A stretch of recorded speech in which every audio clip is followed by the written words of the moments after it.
Hello friends, ओसोप coding के channel पर आपका हार्दिक स्वागत है।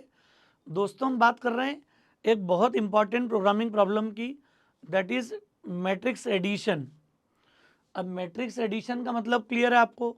जब भी हम मैट्रिक्स को मेमोरी में स्टोर करने की बात करते हैं तो किसी भी प्रोग्रामिंग लैंग्वेज को एक टू डायमेंशनल अरे क्रिएट करना पड़ता है। यहाँ पर मतलब मैट्रिक्स अगर मुझे स्टोर करना है तो 2D अरे के फॉर्म में हम उसको डिक्लेयर करते हैं और 2D अरे के फॉर्म में उसके लिए मेमोरी एरिया क्रिएट होगा।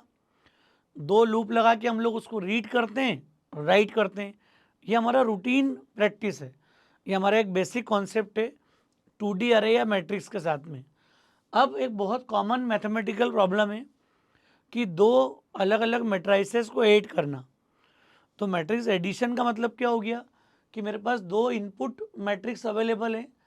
ए आपके सामने 2 4 7 5 3 8, एक मैट्रिक्स 1 है, first matrix A. Second matrix B हमने लिया हुआ 7 2 9 6 1 4। तो 2 बाय 3 के दो मैट्राइसेस हमने यूज़ किए हैं, यहाँ पर एज इनपुट लिए हैं। अब मुझे ऐड करना है मैट्रिक्स एडिशन। तो एडिशन का कॉन्सेप्ट क्या है? तो ये एक जनरल डायमेंशन है फर्स्ट मैट्रिक्स के, एम क्रॉस एन। मतलब आपको जो प्रोग्रामिंग प्रैक्टिस डेवलप करनी है, थोड़ी सी जनरलाइज अप्रोच रखना है। हम डायरेक्ट 2 बाय 3 का रीड नहीं करेंगे। हम जेनरिक 5 बाय 5 का मेमोरी अलोकेट करो, 10 बाय 10 की अलोकेट करो, और then you can ask the dimension of first matrix as input. जैसा एन लेते थे कि नहीं अपन, enter the length of the array, वैसे ही 2D अरे में हम लोग क्या ले सकते हैं यहाँ पर, किसी भी मैट्रिक्स के डायमेंशन। अगर एम क्रॉस एन है तो आपने डायमेंशन यूज़र से लिए, फिर सेकेंड के डायमेंशन ले लिए। हम चाहें तो चेक लगा लें कि डायमेंशन के बेस पर एडिशन पॉसिबल है या नहीं है, या फिर इनपुट लेने के बाद आप चेक लगा लो बिफोर एडिशन कि मैं ऐड कर सकता हूँ कि नहीं कर सकता हूँ। क्योंकि हमने एक बेसिक रूल पढ़ा हुआ है कि मैट्रिक्स का जो एडिशन है वो कम्यूटेटिव होता है। कम्यूटेटिव मतलब क्या हो गया कि a cross b is equivalent to b cross a. ये दोनों चीज़ें संभव है मैट्रिक्स एडिशन के साथ में। मैं ए प्लस बी करूँ, सॉरी क्रॉस नहीं प्लस, ए प्लस बी करूँ या बी प्लस ए करूँ, concept is same. Same concept का मतलब क्या हो गया कि यहाँ पर दोनों के डायमेंशन अगर एग्जैक्ट मैच होते हैं तो ही हम मैट्रिक्स का एडिशन परफॉर्म कर सकते हैं। मतलब पहली बात आपके दिमाग में क्या आना जरूरी है, अगर दोनों मैट्राइसेस के डायमेंशन सेम हो, सेम से मतलब क्या हुआ, ये भी 2 बाय 3 हो, ये भी 2 बाय 3 हो, तो ही हम एडिशन कर पाएंगे। अगर ये 3 बाय 3 और ये 2 बाय 3 होता तो पॉसिबल नहीं है। ये 2 बाय 3, ये 2 बाय 2 होगा तो पॉसिबल नहीं, 2 बाय 4 होगा तो पॉसिबल नहीं है। ये एग्जैक्ट मैच होना जरूरी है। एग्जैक्ट मैच होने से मतलब क्या हो गया कि एम किसके बराबर हो, एम पी के बराबर हो, और एन किसके बराबर हो, क्यू के। अगर ये दोनों क्राइटेरिया मैच होंगे, दोनों कंडीशन मैच होगी, तो ही हम लोग मैट्रिक्स को एडिशन का एडिशन परफॉर्म कर पाएंगे। ये बात आपके दिमाग में बहुत क्लियरली समझ में आना जरूरी है। तो यहाँ पर जो हमारा केस है जो गिवन है, इसमें दोनों केस में 2 बाय 3 के मैट्राइसेस हैं। तो ये इंडिकेट करता है कि एम और पी मतलब 2 और 2 इक्वल है, एन और क्यू 3 और 3 इक्वल है। तो ये इंडिकेट करता है कि दोनों के डायमेंशन सिमिलर हैं। अगर दोनों के डायमेंशन सिमिलर हैं तो हम लोग एडिशन परफॉर्म कर सकते हैं। तो जो रिजल्ट आएगा सी का, जो थर्ड मैट्रिक्स का रिजल्ट आएगा वो भी सेम आएगा 2 बाय 3 का ही, क्योंकि सिमिलर रिजल्ट एडिशन होगा। तो सी में हम लोग क्या करेंगे, सी को कैसे क्रिएट करोगे आप? जब मैट्रिक्स एडिशन की हम लोग बात करते हैं तो कॉन्सेप्ट क्या होगा, यहाँ पर हम लोग करेंगे यहाँ पर 2 + 7। अरे 2 + 7 मतलब A00 + B00, मतलब कॉन्सेप्ट क्या हो गया हमारा, A00 + B00 ऐड करो। सेकेंड वैल्यू क्या आएगी, ये वैल्यू असाइन होगी C00 पे। A00 + B00 will be stored at C00। फिर A01 B01, तो A01 + B01 मतलब कितना हो गया 4 प्लस यहाँ पर B01 इज 2, तो C01 पे ये रिजल्ट स्टोर हो जाएगा। थर्ड वैल्यू क्या होगी A02 plus B02 that is 7 plus 9, तो ये स्टोर हो जाएगा कहाँ पर C02 पे।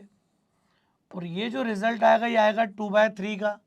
2/3 मतलब इसको आप m क्रॉस n बोल दो या फिर आप इसको p क्रॉस q बोल दो या m क्रॉस q बोल दो या p क्रॉस n बोल दो। चूंकि वो वैल्यू इक्वल है तो मैं किसी का भी यूज़ कर सकता हूँ। जो c मेरे पास आएगा that will be in dimension m cross n और p क्रॉस q। ये बेसिक लॉजिक का मोमेंट है हमारा। सेकेंड क्या हो जाएगा अब यहाँ पर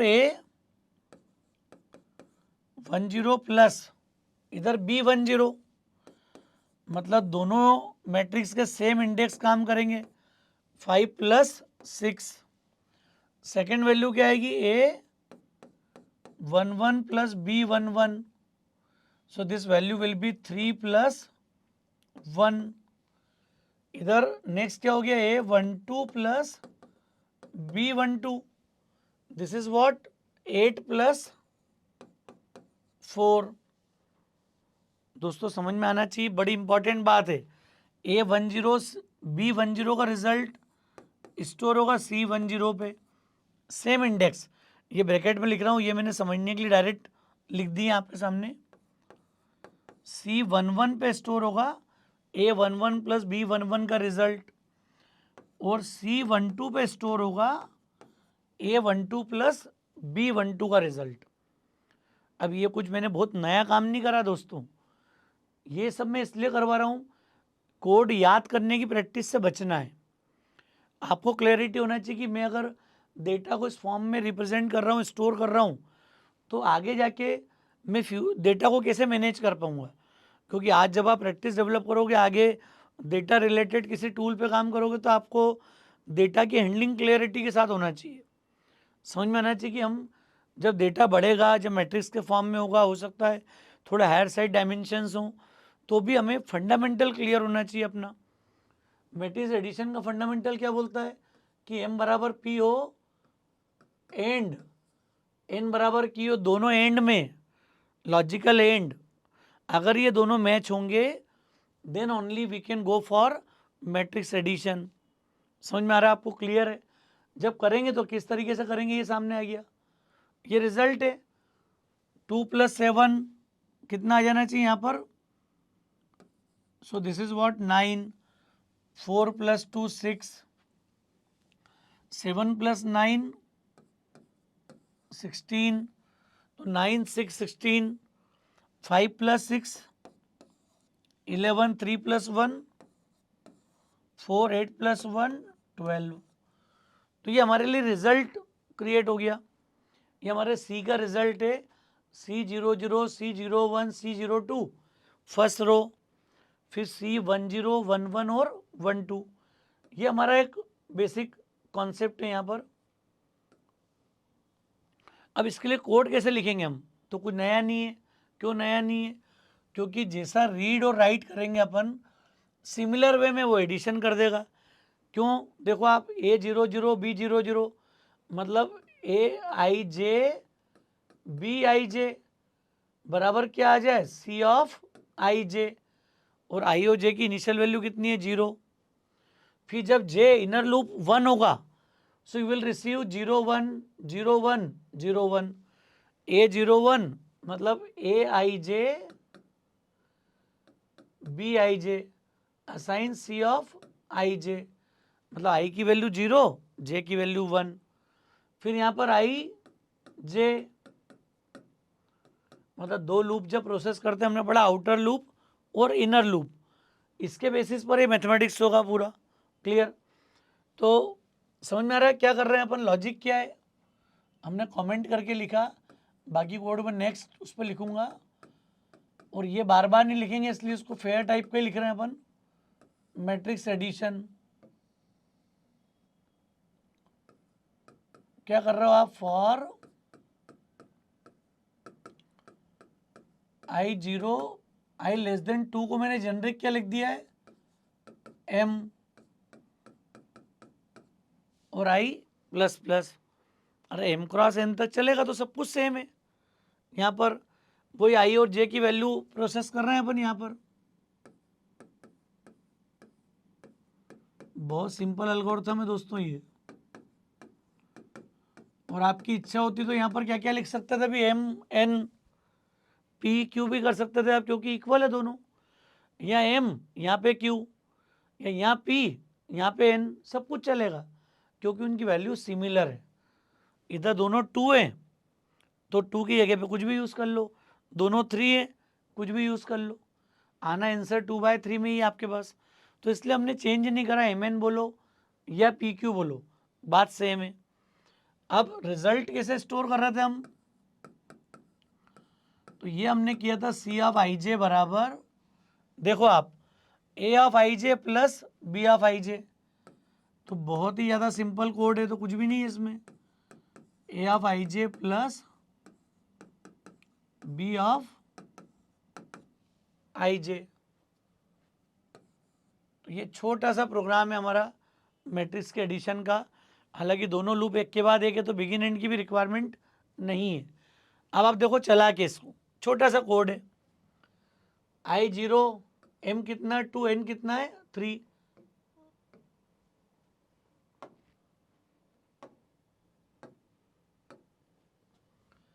i0 से स्टार्ट हुआ, m कितना है 2, j0 n कितना है 3। ये समझ में आ रहा है आपको, m और n की वैल्यू पुटअप कर दी, p q m n जो लगता है, i0 j1, sorry j is also 0। Inner loop हमारा कितने से स्टार्ट होगा, यहाँ पर भी 0 से स्टार्ट होगा, दोनों 0 0 आ गए तो यहाँ क्या हुआ, a0 0 b0 0 and result will be stored in c0 0। दोस्तों इसको अभी बहुत क्लियरली समझना, इससे आपको आगे 2D अरे में जब मैट्रिक्स मल्टीप्लिकेशन करेंगे अपन, थोड़ा सा चैलेंजिंग होगा वो, पर ये बेस हमारे साथ होगा तो थोड़ा सा क्लैरिटी ज़्यादा होगी। क्लियर, वो जो आसान नहीं है, थोड़ा सा अच्छी खासी मेहनत मांगेगा आपसे वो। तो ये समझ में आ गया। देखो पहली step, a0 0 plus b0 0, result will be stored in c0 0, तो 2 + 7 9 आ गया यहाँ पर, c0 0 में 9 स्टोर हो चुका है। क्लियर, अब क्या होगा, इसके आगे बढ़ेंगे, j will be 1 1 less than 3 true, तो यहाँ सब जगह क्या हो गया, j की वैल्यू कितनी आ गई 1। क्या नोटिस कर रहे हो आप, a01 प्लस b01 किसको असाइन कर दिया, c01 को। आप समझिए बात को, ये रो फिक्स है भी, 0th रो, चेंज कौन हो रहा है, कॉलम आपके चेंज हो रहे हैं, 0 1 2 0 1 2, हर एलिमेंट के लिए, सी की हर वैल्यू के लिए आपको वैसे ही प्रोसेस करना पड़ेगा यहाँ पर। क्लियर, तो ये आ गया। अब a01 प्लस b01 c01 में रिजल्ट आ गया। ये सेकेंड वैल्यू देखो, a01 plus b01, result c01 में स्टोर हो गया, 4 + 2 6, तो ये आ गए दोनों answer. Clear, j is now 2, जैसे 2 होगा वो ये वैल्यू अपडेट हुई। देखो i चेंज हो रहा है क्या, यहाँ पर i में नो चेंज है, तो a02 plus b02, result c02 में आ गया। देखो a02 7, ये रहा। क्लियर, b02 9, c02 में आ गया 16, ये वैल्यू आ गई हमारी। क्लियर, अब जैसे ही j3 हुआ, समझना यहाँ पर 3 लेस देन 3 फॉल्स, फॉल्स मतलब कहाँ चले गया, ये i की नेक्स्ट वैल्यू इंक्रीमेंट होकर कितनी हो गई 1। अब ये लास्ट राउंड है, 1 लेस देन 2, और जैसे ही हम नेस्टिंग में आते हैं तो आपने देखा है again j will start from 0, तो अब ये जो चेंजेस है क्या होगा यहाँ पर, अब i1 j0 1 0 1 0, अरे i1 j0, अब a10 plus b10, a10 plus b10 5 + 6, तो c10 पे स्टोर हो गया 11। क्लियर, अब कौन बढ़ेगा यहाँ पर, इनर लूप चेंज होगा, जीरो से बढ़ के कितना हो गया 1, तो ये तीनों जगह पे क्या आ गया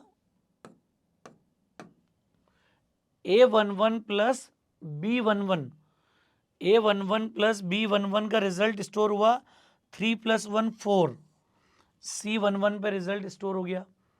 ये हर इंडेक्स एक वैल्यू है, मैट्रिक्स की एक मेमोरी है, वहाँ डेटा स्टोर हो रहा है क्योंकि 0 0 एक अलग लोकेशन है, 0 1 एक नई लोकेशन होगी, 0 2 एक नई लोकेशन होगी, तो रिजल्ट उन लोकेशन पे जाके स्टोर होते जा रहा है सी वाले अरे 2D अरे में। क्लियर है रिजल्ट। अब आपका जे कितना हो गया 2,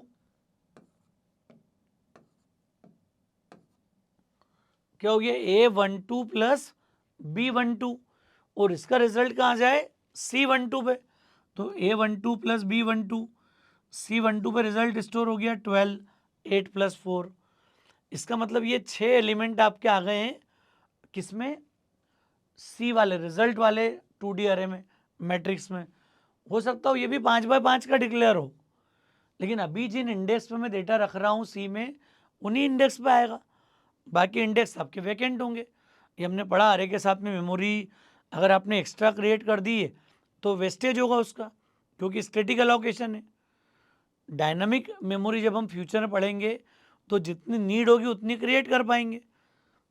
अभी चूंकि 1D अरे 2D अरे में क्या नोटिस करते हैं कि ये स्टैटिक मेमोरी एलोकेशन है, और स्टैटिक मेमोरी एलोकेशन में क्या होता है कि डेटा कंपाइल टाइम पर डिसाइड हो गया।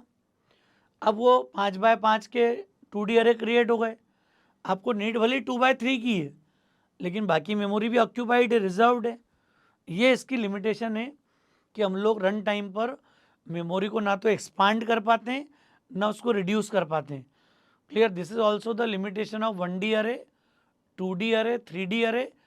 Everywhere when ever you will listen और when ever you will read the concept of array, that means कि आपको समझना पड़ेगा कि that has fixed memory area. Clear, static allocation.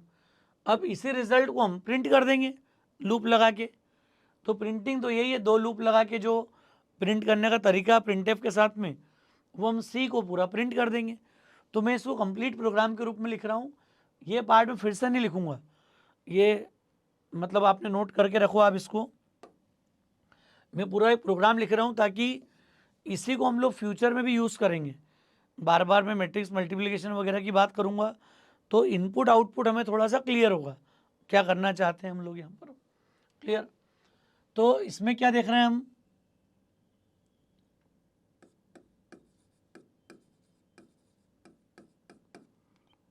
और ये मैं जेनरिक कोड लिखना सिखा रहा हूँ कि पूरा कोड आप इसी पैटर्न पे लिखने की आदत डालो, ताकि जब भी 2D अरे का प्रोग्राम बनाओ कभी आप, तो अप्रोच यही होना चाहिए हमारी।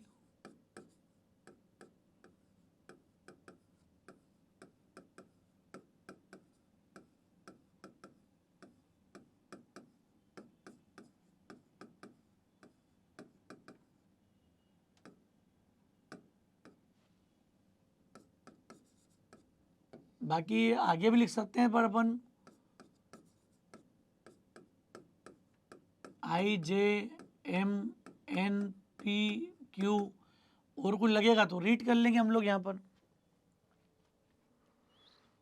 जेनरिक प्रोग्राम बनाना जनरलाइज बिल्कुल एनी टाइम। हाँ, लिमिट ये जरूर है, मैंने पढ़ा रखा है पहले कि जब भी आप डायमेंशन मांगोगे तो वो मैक्सिमम 5 × 5 ही लेंगे अपन, यहाँ पर लिख भी देंगे चाहे तो।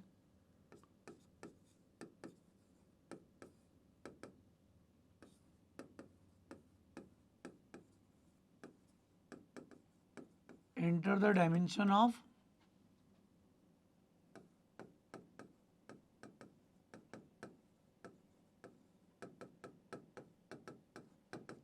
First matrix.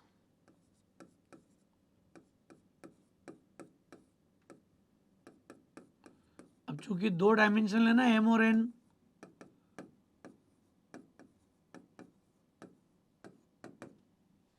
यहाँ भी आप चाहो तो अंदर ऐसा लिख सकते हो इस जगह पे,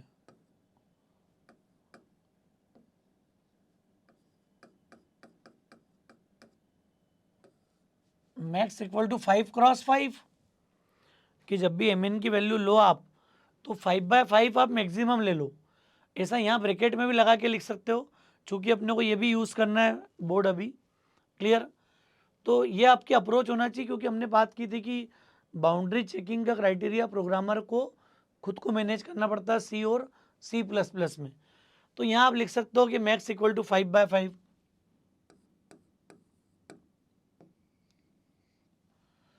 एम एन ले लिया आपने, अब चाहो तो लूप लगा के रीड कर लो।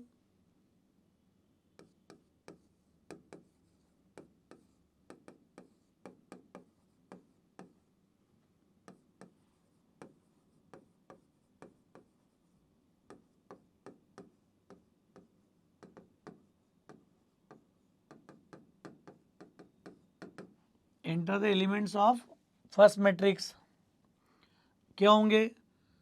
तो आप याद करो, हमने एक लास्ट लेक्चर में इनपुट लेने की बात की थी।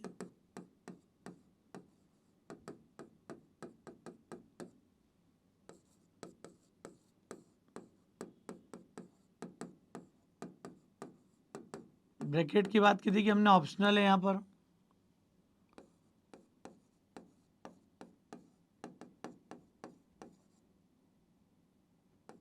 %d address of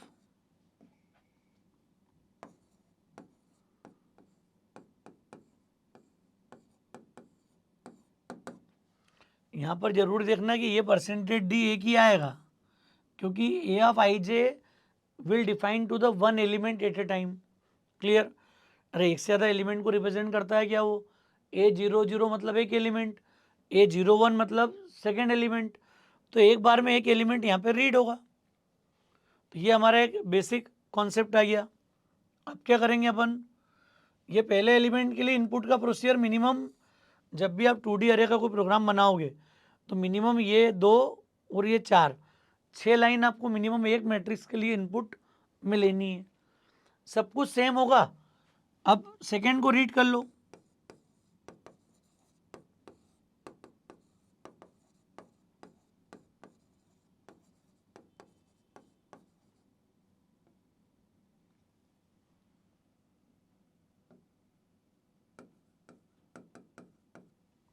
dimension of enter dimension of second matrix।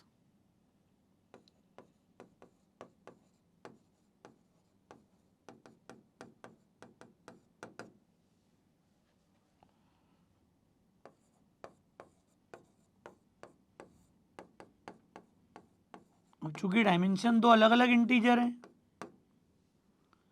तो इसको ले लिया हमने एड्रेस ऑफ P और एड्रेस ऑफ Q। समझ में आ रहा है पॉइंट अपने को? यहाँ पर क्या कर रहे हैं अपन, कैसे वर्किंग करेंगे दिख रहा है। mn ले लिया, फिर फर्स्ट मैट्रिक्स के सारे एलिमेंट को रीड कर लिया, फिर सेकंड का डायमेंशन पूछ लिया PQ। अब सेकंड को रीड कर लो आप।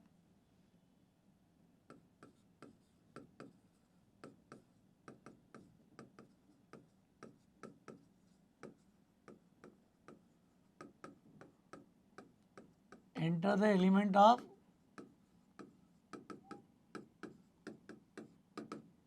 यहाँ भी आप वही लगा सकते हो, मैक्स 5x5। ये यहाँ जब यहाँ पूछा था डायमेंशन, तो 5/5 यहाँ भी लगा सकते थे अपन। अब एलिमेंट रीड करना मतलब सेम लूप, 2 लूप लगाना है। बस m/n के बजाय वो क्या होंगे, P×Q। तो ये i less than P,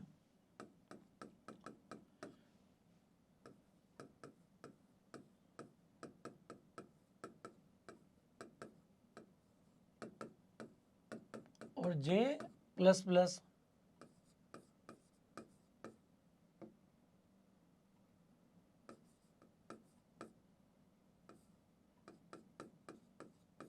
%d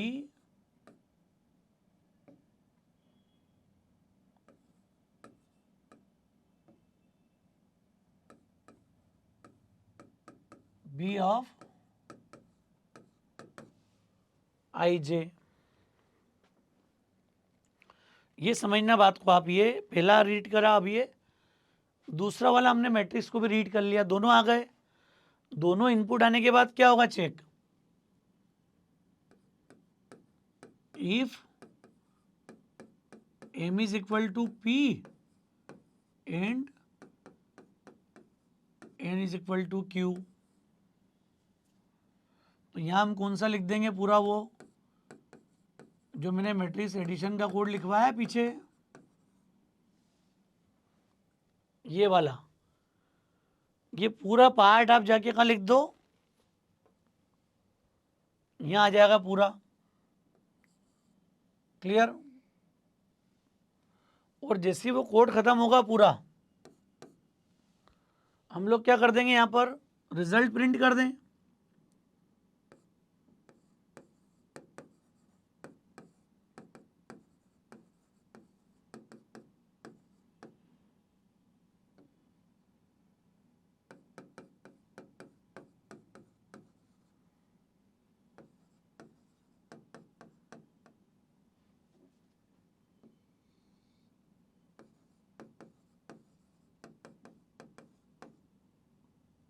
addition is,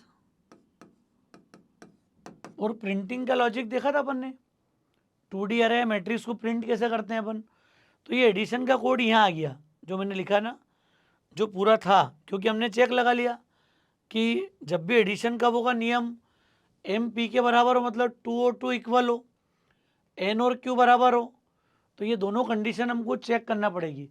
हालांकि हम लोग ये काम ऐसा भी कर सकते थे कि एम एन पी क्यू का पहले रीड कर लो शुरुआत में ही, और डायमेंशन लेने के बाद ही आप ये इफ लगा दो। अगर डायमेंशन मैच कर रहे हो तो इनपुट लो, पर क्या लॉजिकली डेटा लेने के बाद ये सब करना चाहिए अपने को। क्लियर। इनपुट आ जाए, अब आप चेक लगा लो कि एडिशन पॉसिबल है कि नहीं। क्लियर। तो दोनों तरह की चॉइस है आपके पास, कहाँ लगाना है, चेक कैसे करना है। अब जब ये इक्वल होगा तो एडिशन करें, एडिशन करें और उसका एडिशन प्रिंट कर दें। तो प्रिंट के लिए क्या नियम हो गया, सेम डायमेंशन है सी के भी, I0 I less than m I plus plus,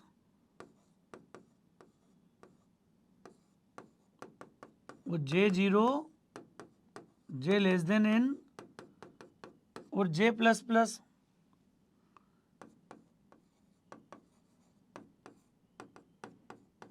percentage d और स्लैश t, कोट्स बंद, फिर comma C of I J।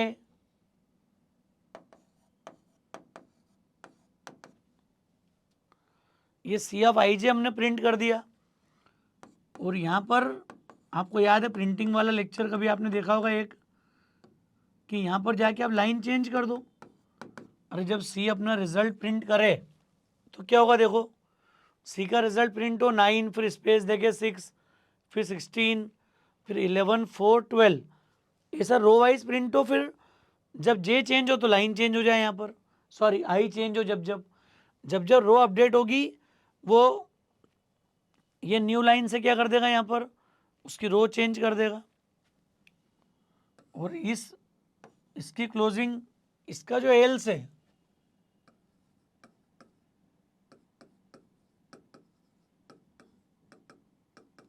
उसमें हमने मैसेज कर दिया matrix addition is not possible,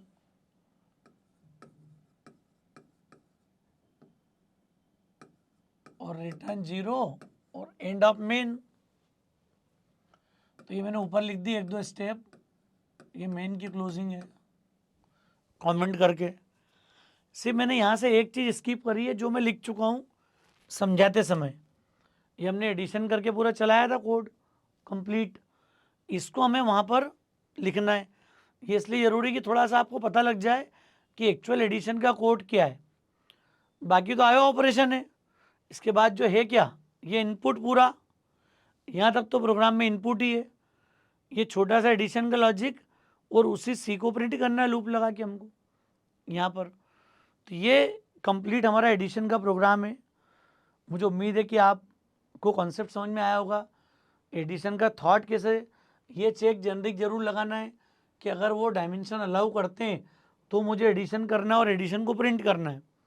अगर डायमेंशन मैच नहीं होंगे, अगर एक भी डिफरेंट है, एम और पी इक्वल नहीं है, एन या क्यू इक्वल नहीं है, कोई भी एक अगर मैच नहीं हो रहा रो या कॉलम, तो फिर हम मैसेज कर देंगे matrix addition is not possible और रिटर्न। ये चीज़ और पहले भी लगा सकते थे अपन, एम एन पी क्यू यहाँ पर ले लो आप शुरू में ही, ये जो दो लाइन ये 4 लाइन पहले ले लो आप डायमेंशन, और यही पहले लगा लो, फिर अंदर रीड करो ए और बी। अगर डायमेंशन मैच हो जाए तो रीड करो, नहीं तो इनपुट मत लो आप। क्लियर, ये भी अपने पास चॉइस है। क्लियर, पर क्या होता है जब हम प्रैक्टिकली डिस्प्ले करेंगे तो सामने दिखेगा कि ये डायमेंशन ये आया एलिमेंट दिखे आपको सामने रखते हुए, फिर आप जजमेंट बता पाओगे कि addition is not allowed. Clear, because dimensions are not matching. Clear, dimension match नहीं हो रहे तो फिर एडिशन पॉसिबल नहीं है। ये छोटा सा रूल है, हालांकि प्रॉपर्टी कम्यूटेटिव होती है, ए प्लस बी भी निकाल लें और बी प्लस ए भी निकाल लें तो भी सेम है। क्लियर, हाँ मल्टीप्लिकेशन में ऐसा नहीं होगा, a multiply b is not equal to b multiply a, ये सब आप पढ़ चुके हैं स्कूल्स में, बेसिक लेवल पे जो मैट्रिक्स पढ़ा होगा आपने। तो मुझे उम्मीद है ये कॉन्सेप्ट आपको समझ में आया होगा, प्रोग्राम आपको क्लियर होगा। आगे हम मल्टीप्लिकेशन में भी ये सब कोड ऐसे ही यूज़ कर लेंगे, यहाँ से मैट्रिक्स मल्टीप्लिकेशन का कोड आएगा तो वो हम बात करेंगे उस बारे में, कैसे क्या लिखना है, किस तरीके से कोड समझना है, तो इसका यूज़ कर लेंगे ऐसे कैसे ही पूरे कॉन्सेप्ट का, टाइम बचाएंगे आपका। ठीक है दोस्तों, मुझे उम्मीद है ये इम्पॉर्टेंट कॉन्सेप्ट आपको क्लियर हुआ होगा। प्रोग्राम ठीक लगा हो, लेक्चर ठीक लगा हो तो कमेंट करके हमको ज़रूर बताइएगा आप, और अपने फ्रेंड्स के बीच में ज़रूर शेयर कीजिएगा। ओसोप कोडिंग को अगर आपने सब्सक्राइब नहीं किया है तो मेरा रिक्वेस्ट है आप चैनल को सब्सक्राइब ज़रूर करें। थैंक्स अ लॉट दोस्तों।